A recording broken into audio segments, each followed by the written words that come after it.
Tim with Ace Appliance in Toledo, Ohio, and welcome back to another in-home diagnostic video brought to you by ApplianceVideo.com.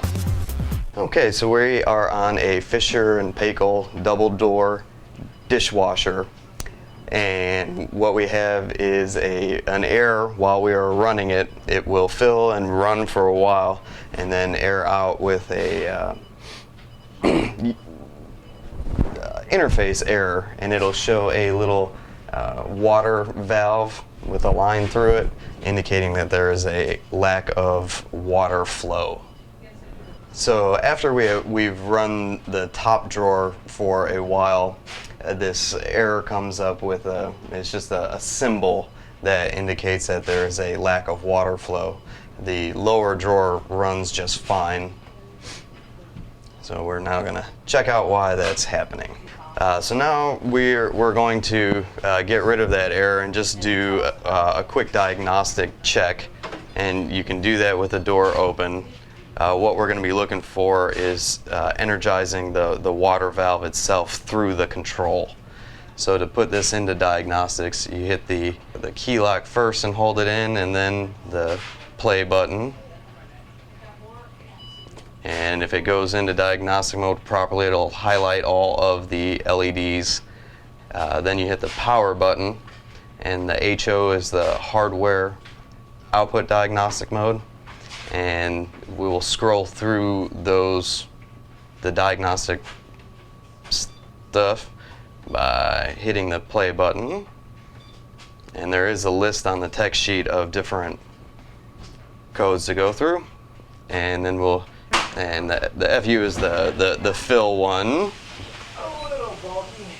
And once we hit that, we energize the fill valve, and inside of the drawer we can see water just barely coming through where it should be filling rapidly. So really right there we can know that the valve is bad and it's not the control. Another thing that you can do just to verify it is to actually swap the controls between the top and bottom and see if the error follows. But in this case, we know it's the water valve. So the water valve that we're going to replace is in the back of the unit, and we can access that by removing the lower dish drawer. So the first thing we'll do is pull it out. And there are two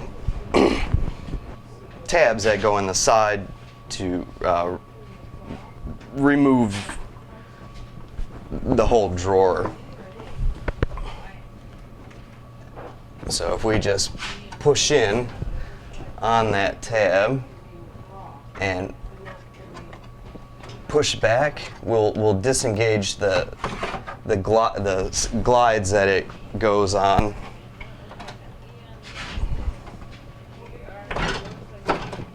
Now we can push those all the way back.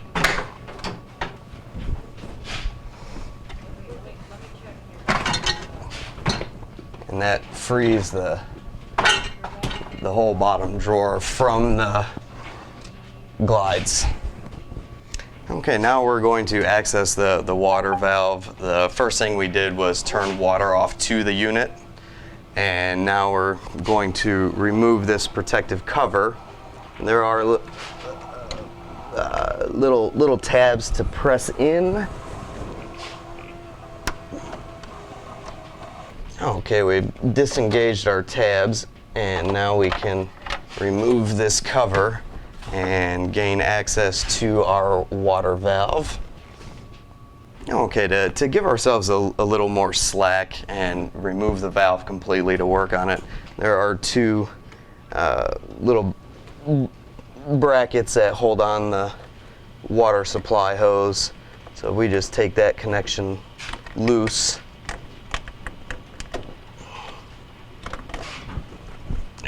and remove it. We'll have a little more play, and there's one on each side.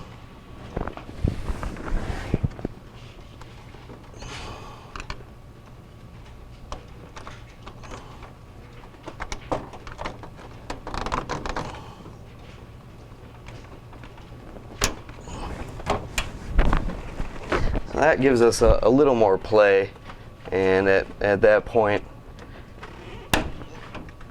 we can remove the valve.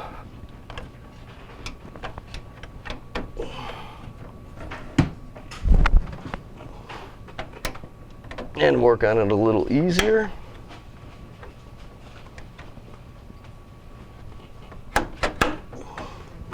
So now we can get at both both connectors. There's little tabs that you need to push in, and then the top connector can be removed.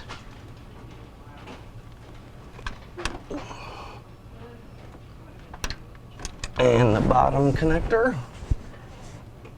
And now we have a lot more room to work with here.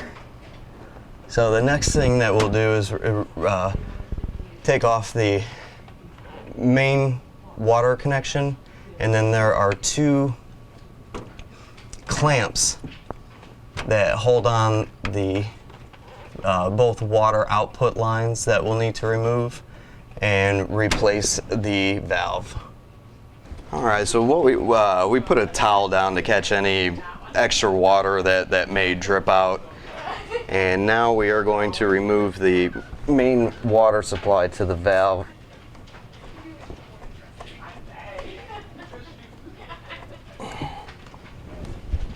I always check to make sure that the seal looks good and is fully inserted.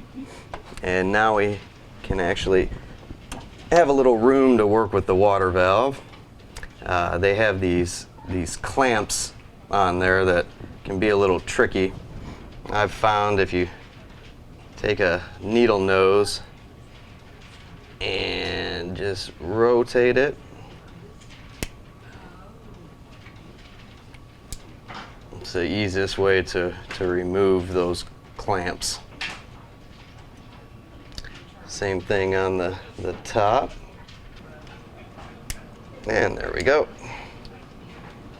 So now I always just, for ease of anything, swap out all the connections and water lines one for one with my new valve. All right, so we have our new valve right next to our old one, and we will remove the water line connections and just swap it out one for one so we don't get confused.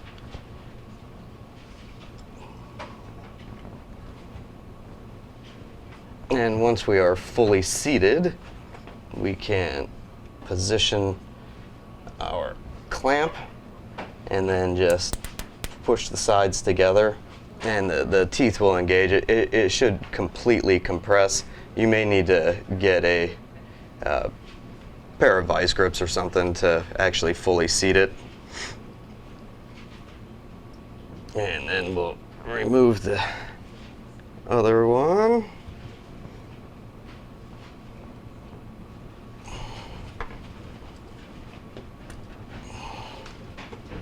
That's what the towel's for right there.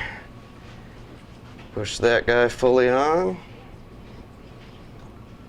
and get our clamp in place. And compress that.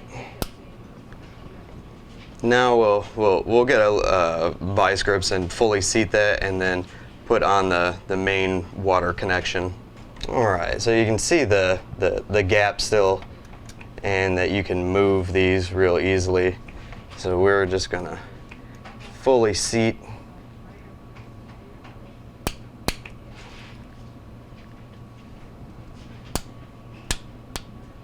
our connectors and take up all the extra space. Make sure everything's in line.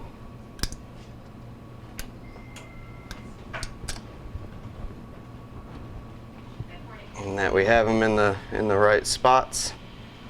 And now we will put our valve back into position and hook up the main water line. Now we're going to reattach the main water line.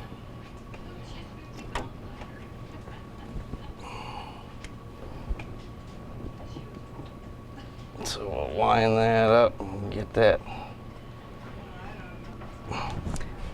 Now would be a good time to turn the water on and check for any leaks, at least right here, and then we'll put the electrical connectors on and get it into position. Okay, now we're going to reattach the electrical connections to the water valve.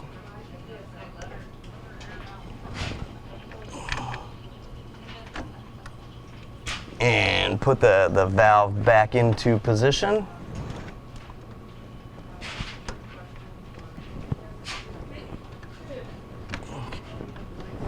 And there is a little on the main supply around it, a place to,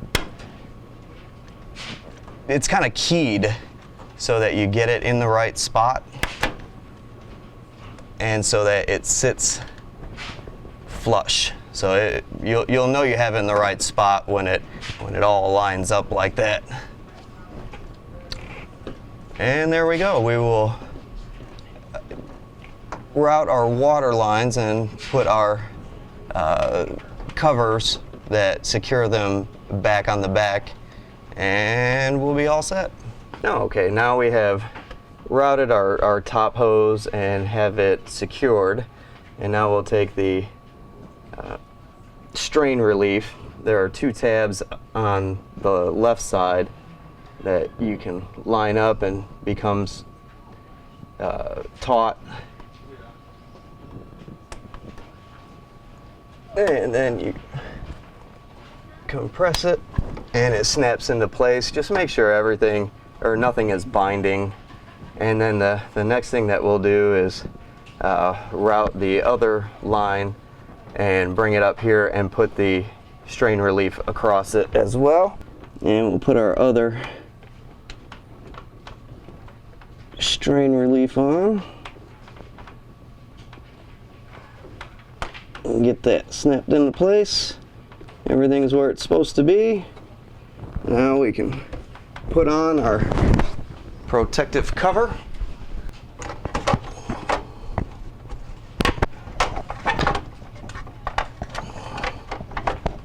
And snap that into place.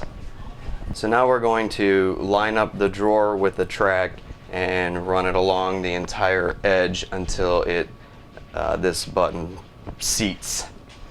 So we'll get this one into position and just lift it up a bit.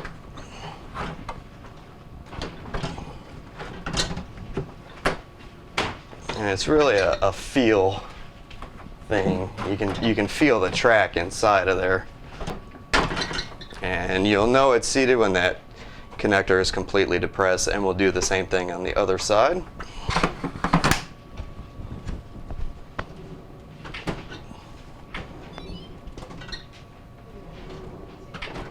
Now we will turn our water back on and give it a check.